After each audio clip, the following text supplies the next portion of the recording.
Hormuud Cable TV waa hilka shacabka. wasiirka wasaaradda maaliyadda Somaliland Dr. Saad Ali Shire oo maanta xafiiskiisa kula hadlayay qaybo kamid ah warbaahinta ayaa sheegay in aanay jirin wax deyn ah oo ay ka tagtay xukuumadii hore ee uu hoggaanka u hayay madaxweyne Axmed Silayo wuxuuna sheegay wasiirku inay gudida dabagalka iyo hantida qaranka ee golaha wakiilada ay ka wada hadleen oo kaliya maareynta deynta iyo diiwaangelinta balse aanay labada dhinac isla soo qaadin lacag deyn oo xukuumadii hore ka tagtay lacagtaasi ma jirto umana qiran laakiin malaa haddaan yaro faahfaahin ka yaro bixiyo sida war-saxaafiyeedku ku yimi waxaa wasaarad ahaan nagu marti qaaday guddida dabagalka hantida qaranka ee nagu marti qaaday si aan uga wada hadallo warbixintii maxaan idhahdaa hanti dhowrka qaranku uu ka soo bixiyey miisaaniyaddii 2017 iyo talooyinkii guddida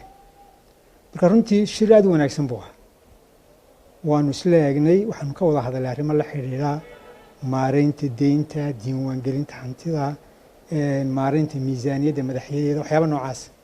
waanu isla wada garanay waxaanu isla garanay in arrin walbaba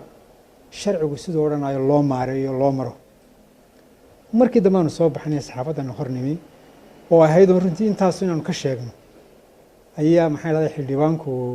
runtii uu ku daray waxyaabo aanan ka wada hadlin aan jirin waxyaabaan jirina waxaa ka mid ah arrinka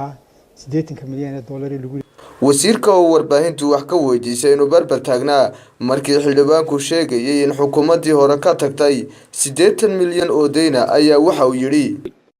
inaka cid wax nagu leh oo maanta amba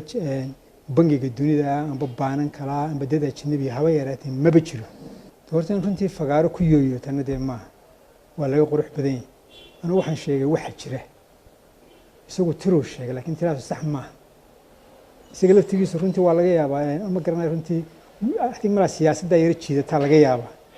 laakiin waxaan ka soo wada hadalay ma ahayn waa Maxamed Andar Hormuud Cable TV